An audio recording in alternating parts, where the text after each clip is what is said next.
Good evening, everyone. I'm back. I'm Mike Sainato with Real Progressives, and tonight I have another special live stream with Los Angeles area activists and the host of Robust Opposition, Lauren Steiner. Lauren, thanks for coming on tonight. Thanks for having me, Mike. I appreciate having had you on my show. It's my pleasure. So Lauren was doing a lot of live streams about this past weekend.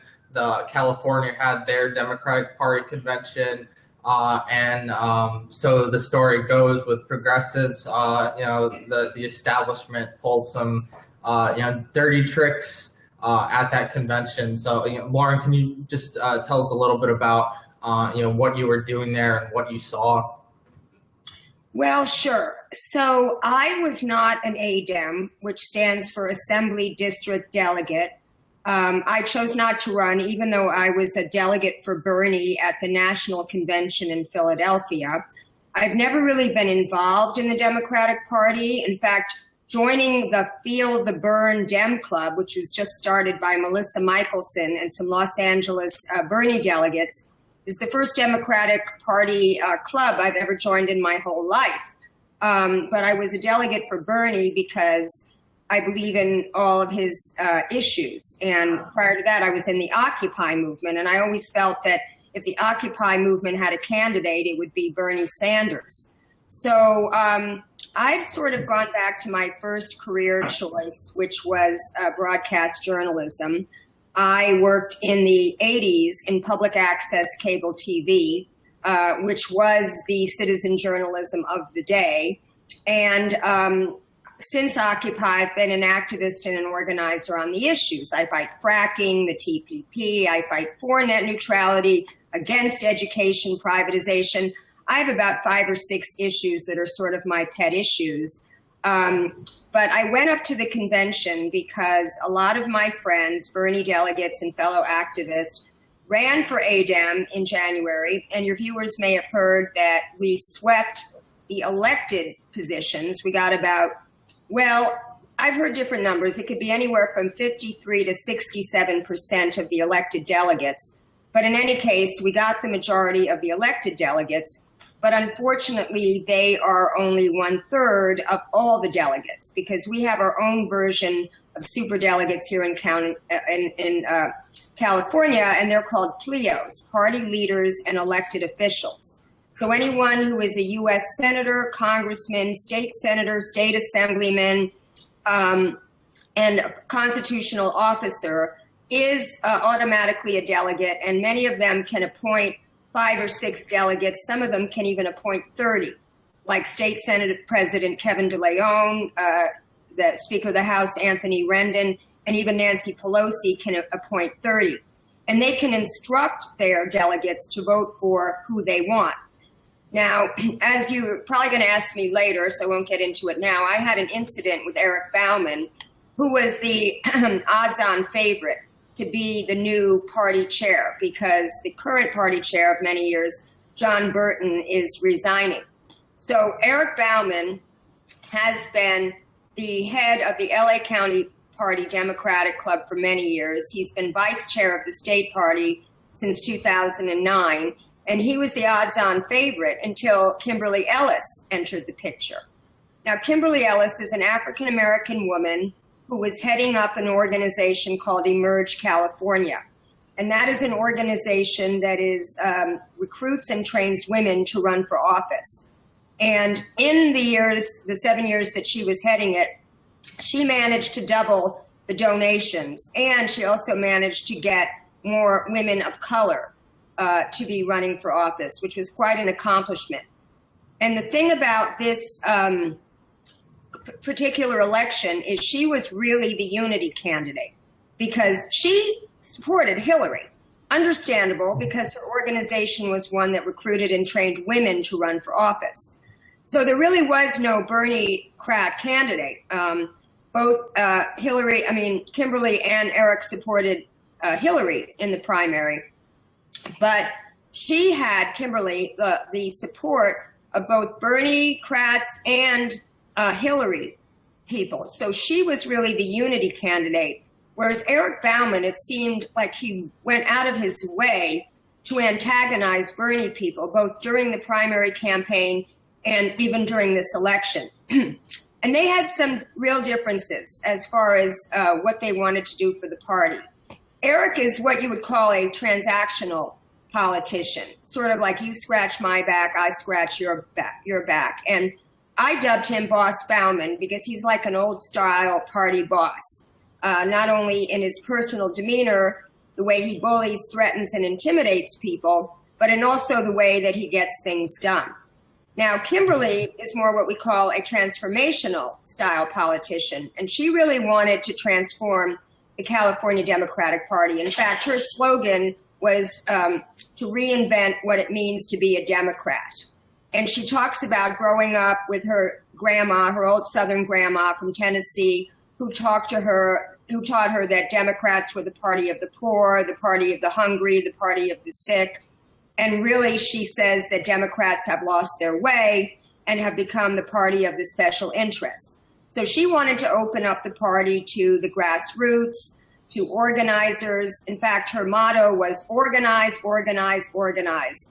And she was able to even do that during her campaign. Like we talk about how Bernie Sanders ran on a money out of politics platform, and he actually took money out of politics in his campaign.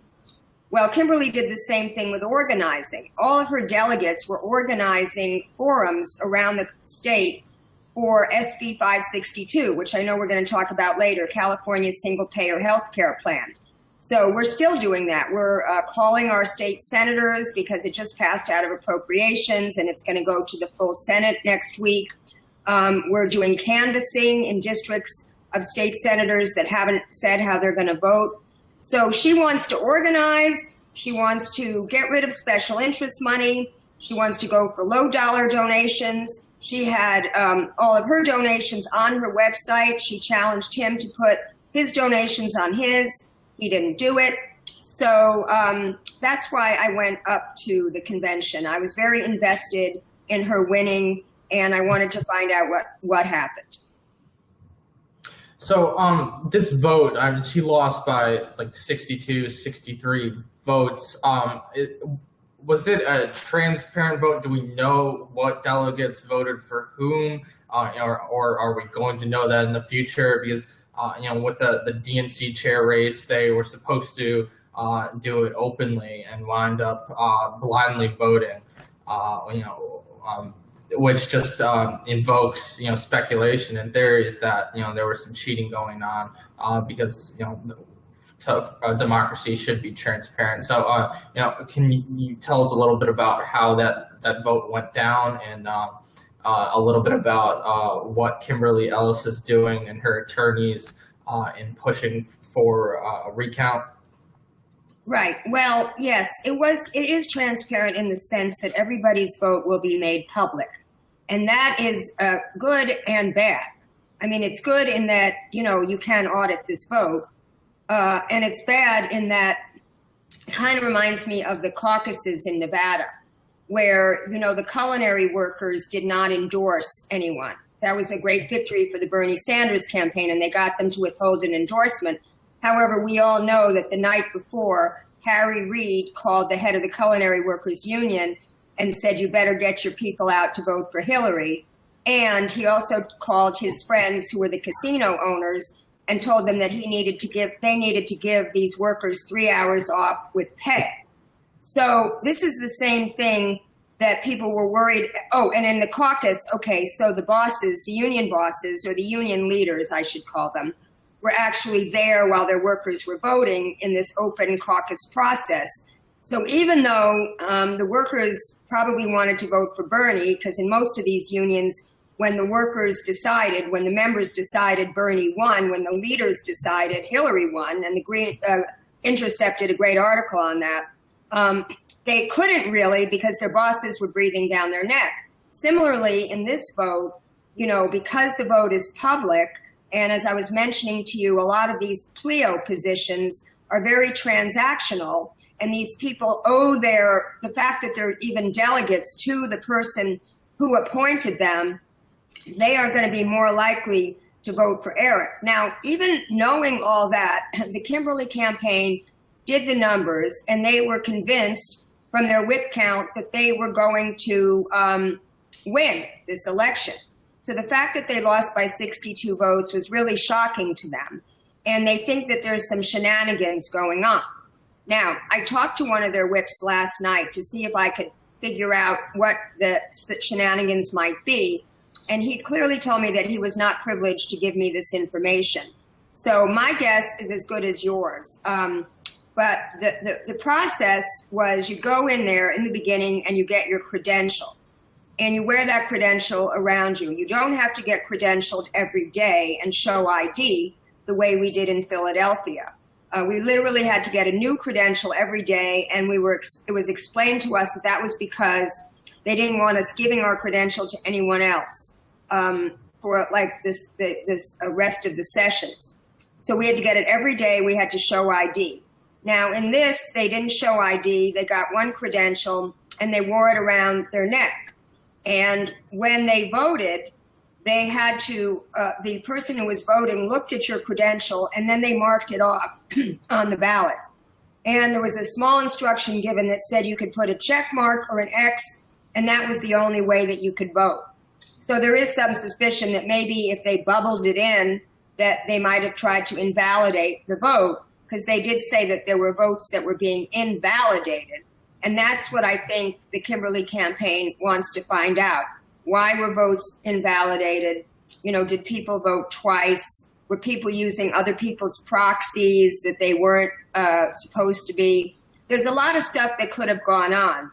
But the difference between what happened in Sacramento and what happened in Philadelphia was that Bernie, you know, did not challenge the process and Kimberly did.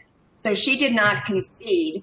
And there was a big brouhaha on the floor the next day, which I covered on my live stream, with all sorts of Kimberly delegates trying to make various motions. But it was very unorganized. The campaign was not behind it. They were kind of in shock. And they were basically trying to work out with John Burton and Eric Bauman this audit.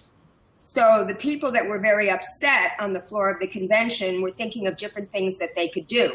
Some people were holding up signs that said validate the vote. Other people were trying to get a revote right there on the floor. Other people were trying to suspend the rules. Still others, one other person made a motion that Kimberly and Eric Bauman should serve as co-chairs.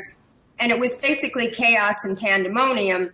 And there was clearly no unity. There was no unity. And when Eric Bauman came to speak, all the Kimberly delegates walked out. And it was announced that she was going to be speaking in the park nearby. So we all went over to the park and I live streamed her speech. And I think now's a good time. Can you give us just a little bit of more background information on Eric Bauman based on your own experiences with them? I know he was recently paid $12,000 a month last year to lobby for the drug companies, for Big Pharma, against Prop 61, I believe it was, which would cap the price of pharmaceutical drugs in California. And I also heard recently his communications director that he hired is a lobbyist for Big Pharma. So can you talk a little bit about more about his background and who it was, based unless there's a recount that shows otherwise, will be the next California Democratic Party chair? Well, my first encounter with him was at a debate watch party in November of 2015.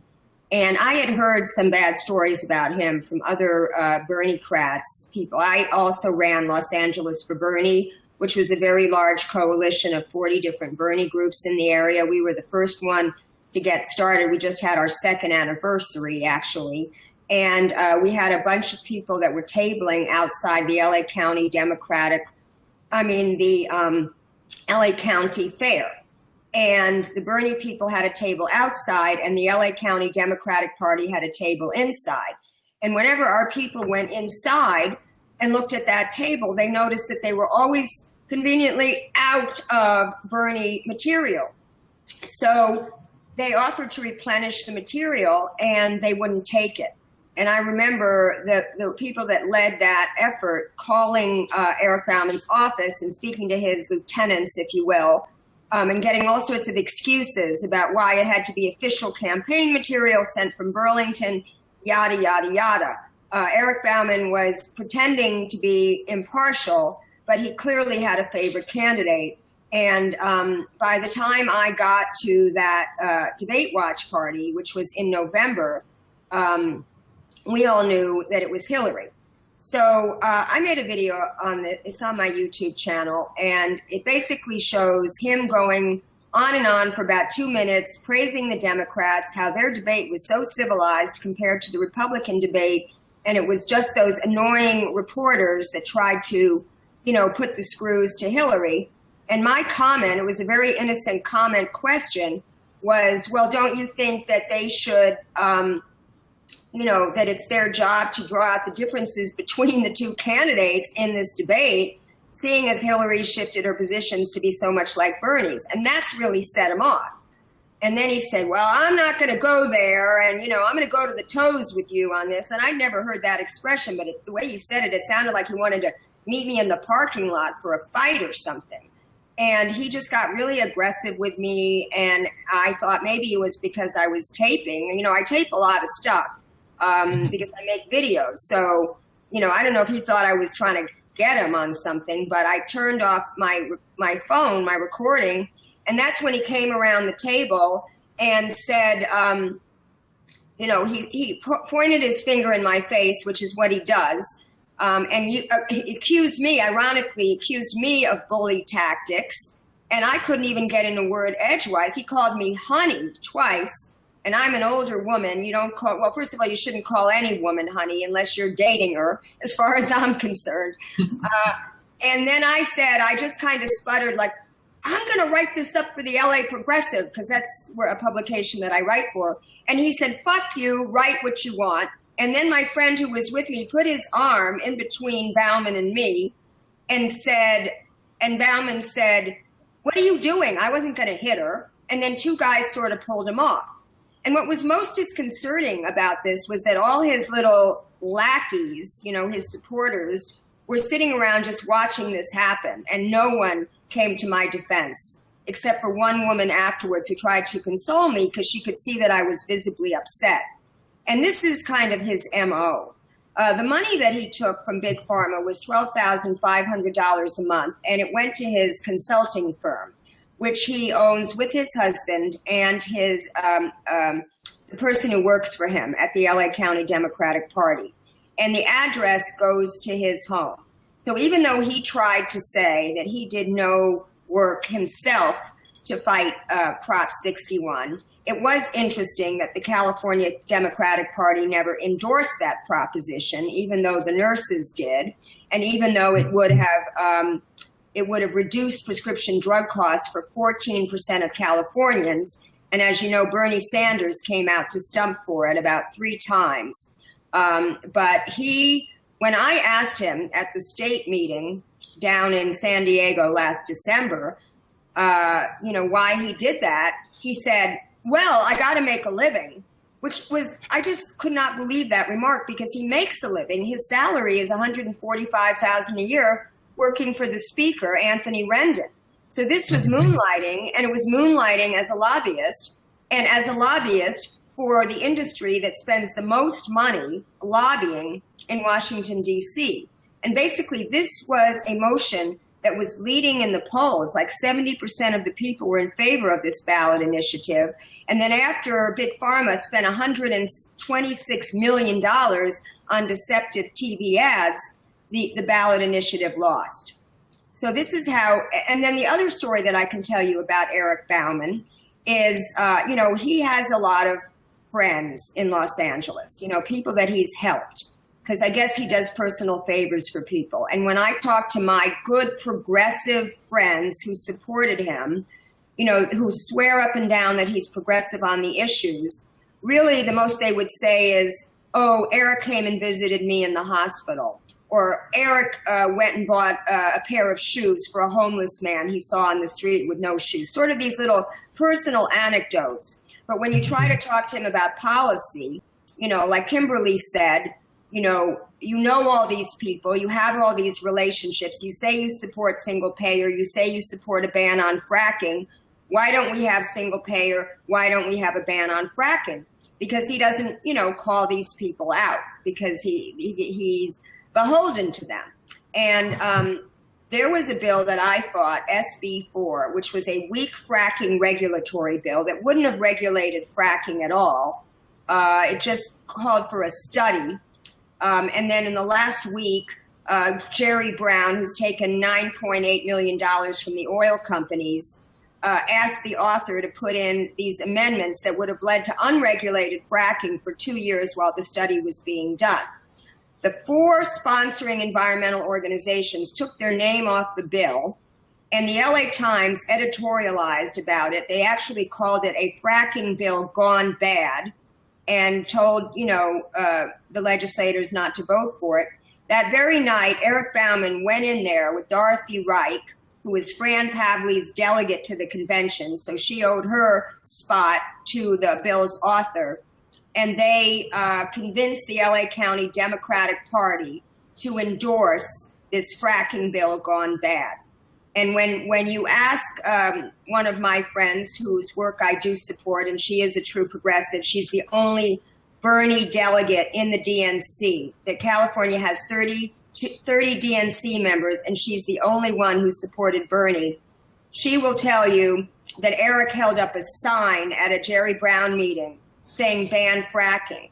Well, I would say that what he did to get that endorsement of that horrible fracking bill was a lot more significant than him holding up a sign at some meeting. So, I used something of, the California Democratic Party was only fined $3,500 last month for what the LA Times wouldn't call it laundering, but they alluded to that it was, in fact, using campaign donations to launder money from the oil industry. So can you talk a little bit more about, California Democrats, beholden to the oil industry in California, and, how it's undermined the environmental movement and the progressive movement?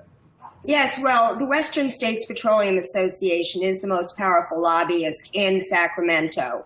And they have spent a lot of money. I can't remember the figure. It was a couple $100 million over the past 7 years, perhaps. This was announced at a rally that we did up in Sacramento called Oil Money Out.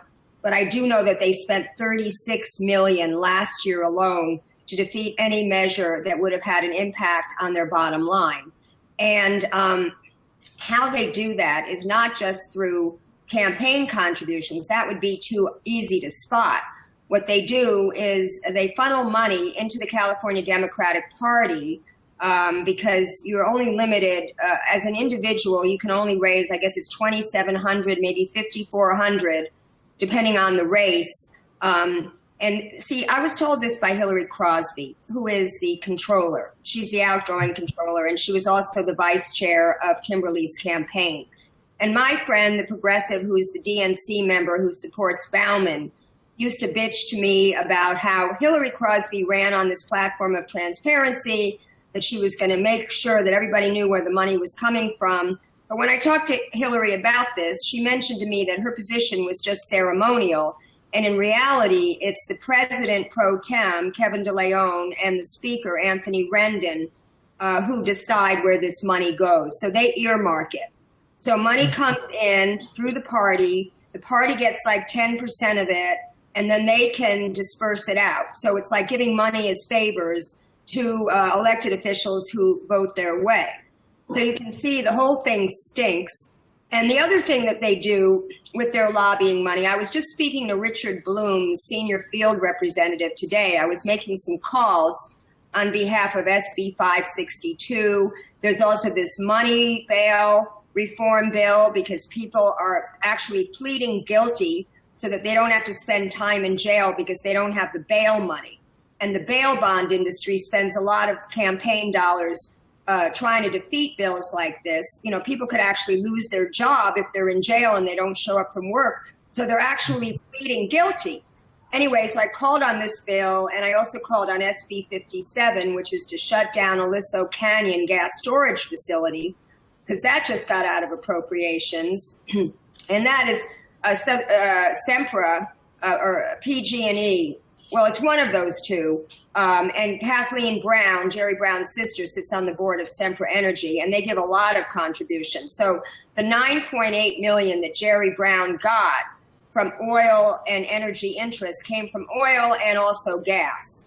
And that money goes not only to his campaign, his election, his re-election, but they also donated to the 2 charter schools that he has, which is one reason why he vetoed the bills to try to have charter school accountability and transparency.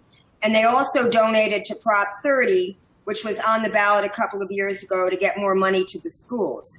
So this senior field representative to my state assembly member, Richard Bloom, who, by the way, was one of the 2 assembly members that put forward fracking moratorium bills. The same year, 2013, that I was fighting Fran Pavley's regulatory bill, which really wasn't a regulatory bill.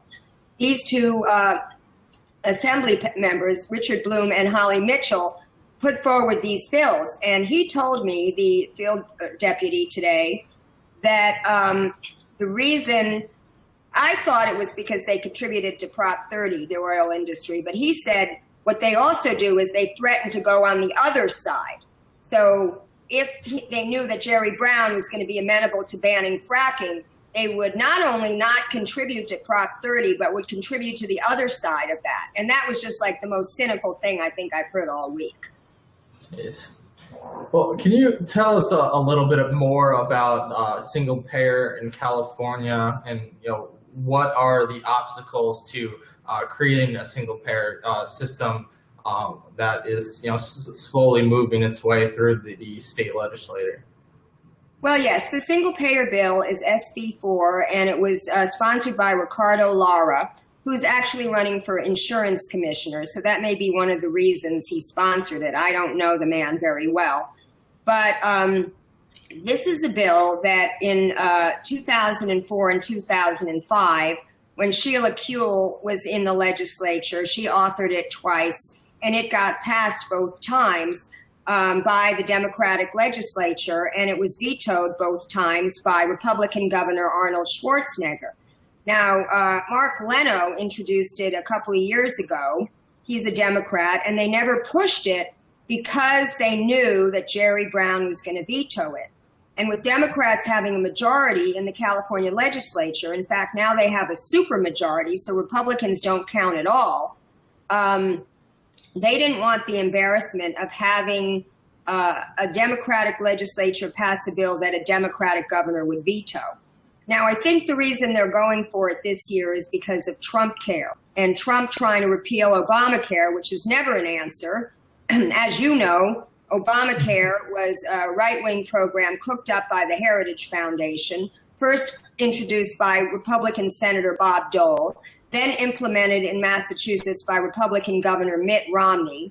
And basically they call it an Affordable Care Act, but nobody can afford to use it because the premiums and the copays and deductibles are so high that, like Bernie Sanders says, people are actually cutting their pills in half and trying to decide between food and medicine. So this is the only, well, it's not the only because you have to buy car insurance, but it's like the only private product that you have to buy, that you're forced to buy, and people can't afford to use it. So this single payer bill, and I worked on it back in 2004, the numbers back then was that it would save $20 billion in the first year alone because it would cut down 1,500 different insurance plans to one. And by cutting out the administrative costs of that and also the marketing costs, also the CEO salaries, I don't know if you know, but the CEOs of Anthem, Cigna, and Aetna make $17 million a year. A couple of years ago, it was $15 million. But obviously, the Affordable Care Act is very profitable for them because now they're making even more. And they actually call what a health insurance company will do is when they actually have to pay out a claim on the books, they call that a medical loss. Can you imagine? A medical loss. So that's why they try as hard as they can not to pay claims. And what what Roseanne DeMoro said in her speech the other day was that we don't want health insurance, we want health care. And that's really the crux of the matter. So this bill that would have saved $20 billion in the first year alone would have insured the 8 million Californians who didn't have health insurance at the time. And it would have provided other things such as dental, vision, home health care, alternative things like acupuncture, chiropractic, and no copays, deductibles, or premiums. So now this bill was introduced and it went to the Appropriations Committee last week. And the day that it went to there was no cost attached to it. So the day it went, the legislature released their cost, and it was going to be $400 billion a year. And they were making a big deal saying that that was more than the entire state budget, which is $290 billion, and it was 15% of, Californians' GDP, and that they would have to cover, $100 billion from employers I'm getting the numbers wrong, but the fact of the matter was that the media tried to put a bad spin on this. And as a matter of fact, George Skelton, who is a longtime Sacramento correspondent for the Los Angeles Times, just wrote his editorial, and it said something like, now we're going back to the planet Earth, like this was so unrealistic that we should be asking for this. When the article that I think I sent you may have showed that what the real number is, and the only number that people should be talking about, is that the average person would pay about $208 in a tax if they do this as a payroll tax. And right now, the average person is paying $600 a month in premium, and the average family is paying about $1,500 a month in premium. So this is going to be a savings for everyone because there won't be any more copays, premiums, and deductibles, and it won't be on the employer. So the employer is going to save money too. And that way they may want to give people more jobs, more hours, because right now, I think if they hire you more than 30 hours a week, then they have to pay your health care. And so they're trying to keep everybody below 30 hours so that they don't have to do that. Yeah. What bothers me about this too is I know you had in your you had a live stream recently of Senator Dianne Feinstein of what she used that fear mongering. The government's going to control the healthcare when someone asked about single payer. So can you talk a little bit about her reservations in supporting single payer and why are Democrats in California really getting behind this bill? Well, yeah, Dianne Feinstein, I was given the heads up by Bernie Craddock in San Francisco by the name of Ben Becker, who organized the Retire Feinstein Facebook group. And he's kind of the Northern California point person. I'm the Southern California point person. And he did a protest up there. We did a protest down here. She actually came up and spoke to us. I was as close to her as I am to this TV screen right now. And I asked her a lot of questions, specifically about a story that I had written an article about, how her husband is benefiting from the privatization of the Postal Service. The Postal Accountability Act of 2006 basically makes the post office, it's the only agency that has to do this, pay for employee health benefits 75 years into the future. And that's causing it to go from the black into the red. And so they've been closing post office, selling them, leasing them. And guess who has the exclusive no-bid contract to sell or lease the post offices? But Dianne Feinstein's husband, Richard Bloom. So Indivisible was there. Indivisible, who I've done a lot of live streams about, showing how they're funded by Priorities USA and George Soros. And they have no positive program. They just want to oppose Trump and get Democrats back in office. And they don't even care if they're corporate Democrats. In fact, they probably prefer their corporate Democrats. And they, of course, don't support single-payer health care. So the Indivisible people interrupted me and said, we don't want to talk about a 10-year-old bill. We want to talk about Russia. This whole Russia, Russia, Russia. So I looked over and I'm like, that's fake news. And because I had her in my sights. I mean, here's a woman who I wrote an article about 3 years ago, and I had and she actually said, to her credit, she said, I'm going to talk about Russia in a minute, but I want to answer her question. And then she said her husband was not profiting and that she would take a look at the bill. But the point is that at her town hall in San Francisco, Ben Becker alerted me to the fact where she called it government control. She says, somebody asked her if she would support Bernie Sanders' single payer bill. And she said, not if it means government, total takeover of the government of all health care. And I did a little video on it, which Jimmy Dore ran on his show the other day. Thank you, Jimmy. I got dozens more subscribers because you mentioned me, in which I said that's a Republican talking point, because it is a Republican talking point. So armed with that information, when I did my second Retire Feinstein protest at her Los Angeles town hall, which was 3 days later, I did a little bit of research and I found out that she has received $286,000 in the last 5 years from health insurance, the health industry. I'm not sure how it breaks down, but it was the health industry when you look at open secrets. So basically, she is paid not to know what single payer is. So when I got to the mic, I asked my question, would you agree to meet with Senator Sanders so he could explain to you that single payer is not, in Los Angeles, she actually called it, she went even further, she called it government control over all medicine, as if the government would be in the operating room, taking out your tumor or something like that. I mean, it's astounding. And she said to me, yes, I'd be happy to meet with Senator Saunders. She didn't even know how to pronounce his name. And then when Michael Tracy from the Young Turks went up to her afterwards, he said something about Bernie Sanders. And she said very derisively, he's not even a Democrat.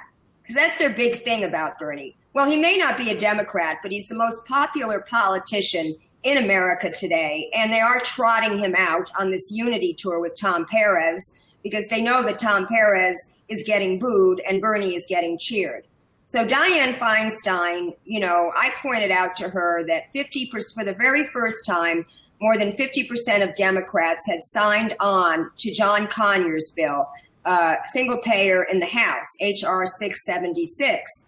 And this is because a lot of us activists, including Justice Democrats, who have been unfairly pilloried by a couple of YouTube journalists who will remain nameless, but Justice Democrats has been doing a yeoman's job publishing these memes of which Democrats have not signed on to co-sponsor John Conyers' bill. And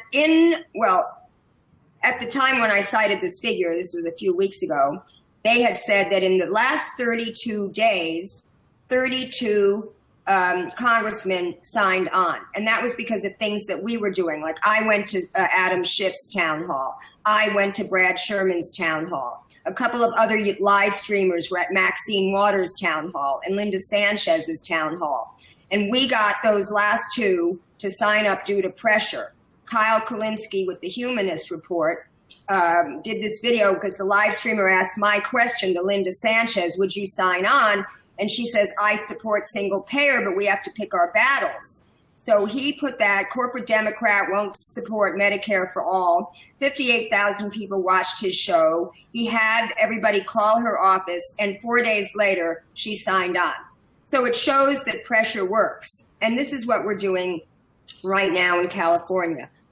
We are canvassing next week, and I'm probably going to live stream this in the Valley, which is pretty close to me. There are going to be 2 days when they're going out in Bob Hertzberg's district. So the idea is to try to educate people about what single payer is so that they in turn can call Bob Hertzberg and get him to vote for it.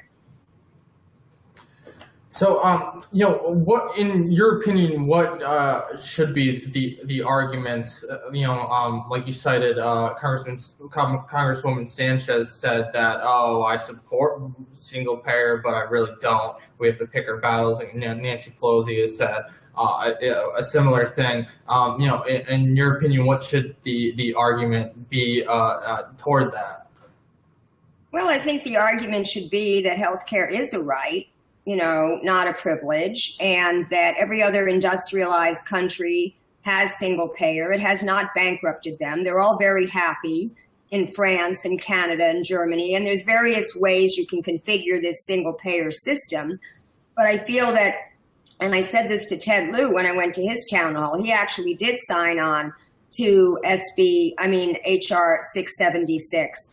But I said, if you keep focusing on how bad Trump is and Russia, Russia, Russia, you are not going to regain the House in 2018, because that strategy did not work in 2016. We need to have, the reason Bernie did so well and the reason Trump did so well is they were both populists, and they were talking about things that affect the American people. Now, Trump was a total phony, and he's gone back on everything that he said.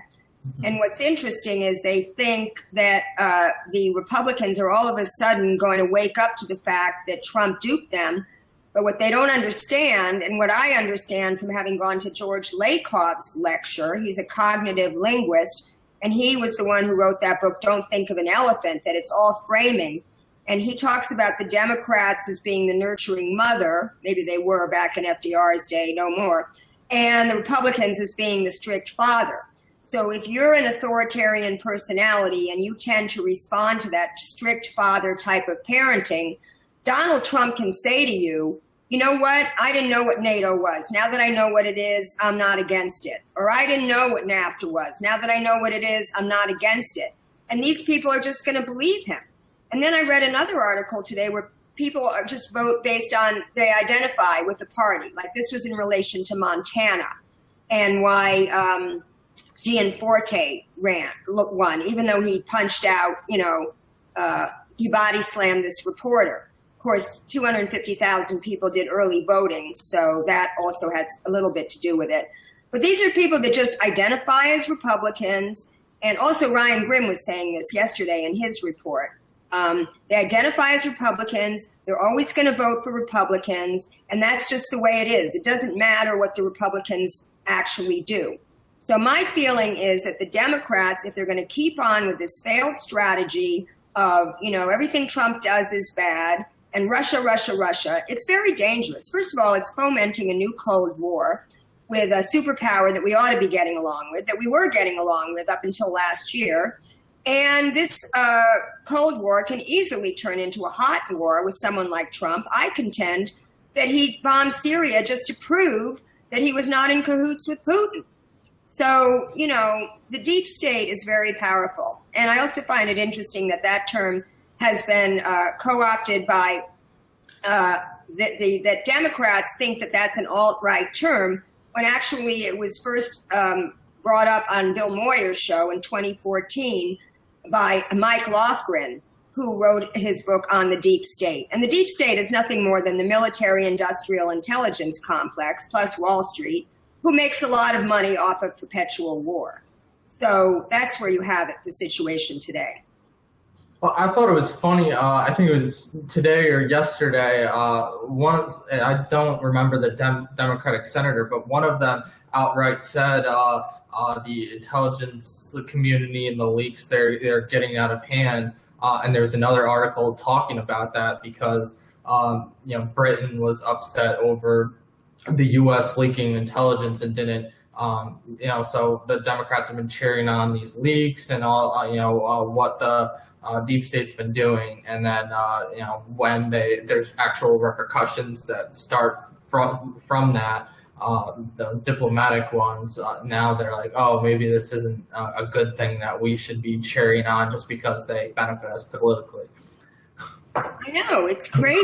I mean, it's really crazy, but that's what they do. And I'm like thinking of protesting my own congressman, Ted Lieu, because he's been one of the worst. And he's having a fundraiser next week at a lobbyist house in Beverly Hills, and the lobbyist represents real estate and insurance companies and all the bad actors. And, this is one of those, I guess you can go for $200, but they're also asking for $2,700 and $5,400, which is the maximum. So I don't understand why Ted Lieu, I said to him, you need to be talking about affordable health care, affordable housing, free public college and university, combating climate change, all the things that affect people's lives. And I don't know, he's getting a lot of popularity from this. So is Maxine Waters. She's getting off on the fact that the millennials call her Auntie-Maxine. She said at a speech I heard, she says, they're all woke. She says, I didn't know what this term woke meant, but now I know what it is. And, she's all on the impeachment bandwagon. And then Adam Schiff is another one. I saw him at the convention. I went to his town hall. He wouldn't answer my question. I held up my sign, single payer now, and he acknowledged it. But then I shouted out because he didn't answer my question. I said, are you going to co-sponsor Conyers bills? And he just made like he didn't hear me. He was just staring straight ahead. And the person that I was with had said, oh, we saw where he parked. So we went out and we staked out his car. And when we came back, I shot video of asking him, are you going to co-sponsor this? You didn't answer my question. And he said, I'll take a look at it. So now that's a disingenuous answer because John Conyers has been introducing it for 14 years. He knows exactly what it is. And I saw him outside a party Saturday night in Sacramento. When I asked him again, he gave the same answer.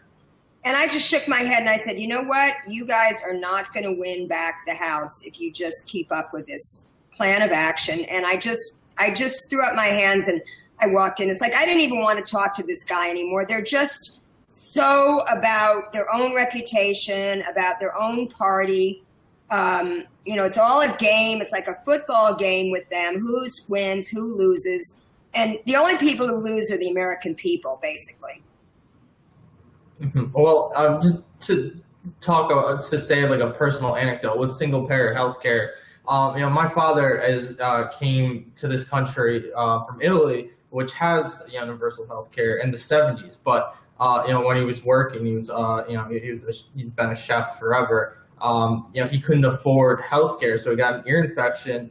Now he's half deaf because he couldn't afford to get that taken care of.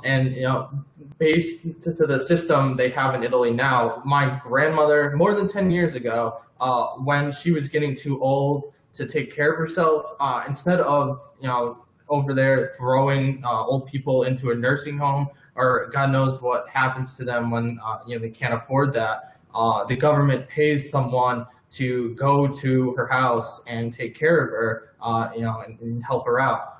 They provide those services, and Italy is doing fine. The single payer is long overdue.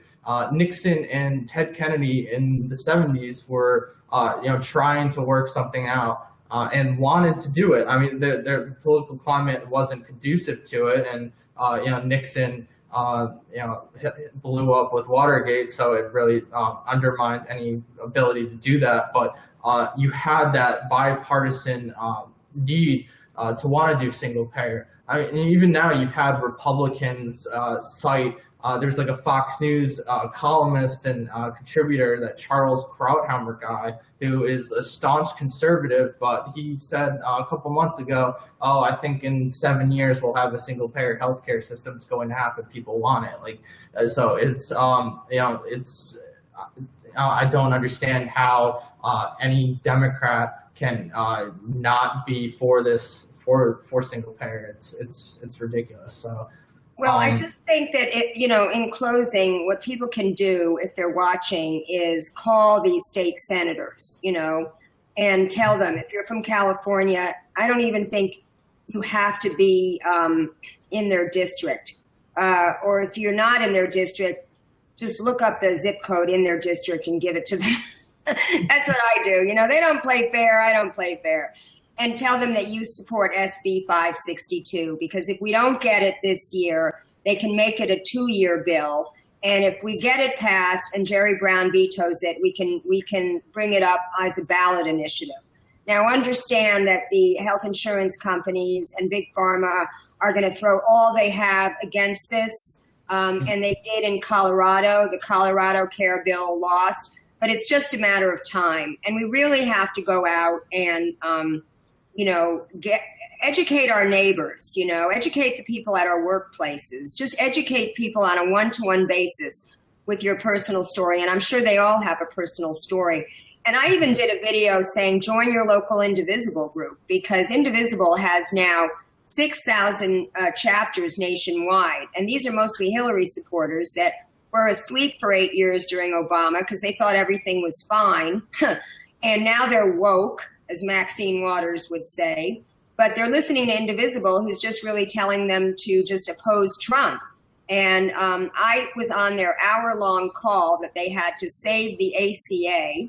And in that hour-long call, they didn't once say, call your Congress member and tell them to repeal and replace Obamacare with single-payer Medicare for all. Didn't mention it once. And they had Planned Parenthood on the call. And it's interesting. I have a little theory about Planned Parenthood. You know, I think if they had single payer, they wouldn't need Planned Parenthood to provide women's health care and abortions. And it's interesting that Cecile Richards, who is the CEO or the executive director or president, I don't know her title, the head of Planned Parenthood, makes over $900,000 a year. So to me, that is the nonprofit industrial complex. I think we have to fight the nonprofit industrial complex. And we have to organize from the grassroots, because it's really pressure from below. As Bernie Sanders said so often during his campaign, you know, he was even asked at a fundraiser here in June of 2015, and then on Chris Matthews, he said, how are you going to get single payer in a Republican-controlled Congress? And he always said, first he said John Boehner, because he was the head of the Senate at the time. And then he changed his example to Mitch McConnell. And he would say, Mitch, look outside your window. See the 500,000 people out there clamoring for single payer? That's how we have to do it. We have to get the people behind it. And it's not just these protests, the Women's March, the Tax March, the Science March. These are all useless protests. We have to organize, organize, organize.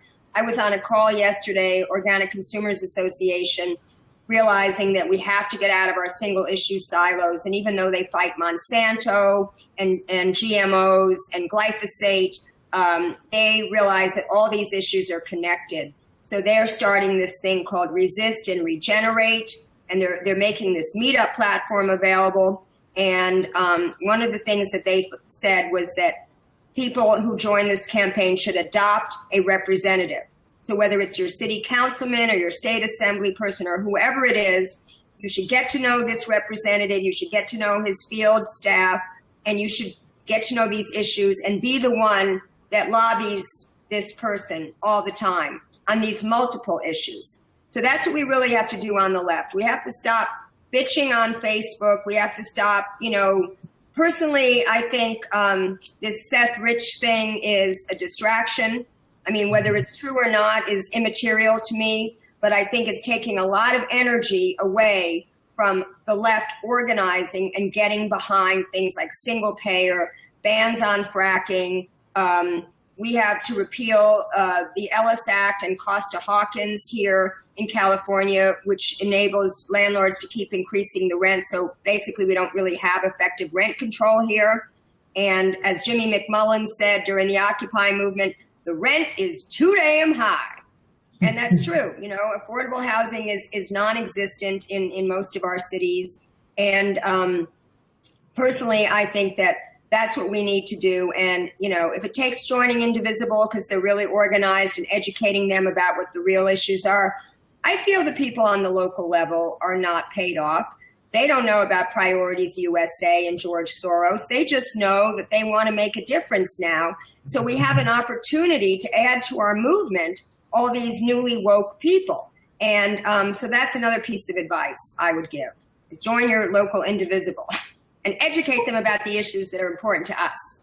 Well, Lauren, you know, thank you for that advice, because I think a lot of people really want to get involved, and all they do see are these organizations that are really, you know, one-dimensional and not addressing the issues. So, you know, I thank you for, you know, giving me and everyone watching this advice. What was I going to say? I had a question and forgot it. Well, I have to go right now, because I'm going to see a movie it's called The Second Assassination of John F. Kennedy. And it's all about the theories that were espoused in Oliver Stone's film and book, you know. So talking about the CIA taking people out. This is going to be really interesting. All right. Yeah. Well, enjoy your movie, Lauren, and thank you for coming on. And I hope to have you on again, very soon. Everyone watching, you can check her out on our Facebook page at Lauren Steiner, look up the Robust Opposition and check out her live streams. Yes, I'll put the links to my Facebook page, my YouTube channel, and my Twitter account in the comments when I get back tonight. Okay. All right. Thank you very much, Lauren. Thank you, Mike. Have a good weekend. All right. You too. Bye.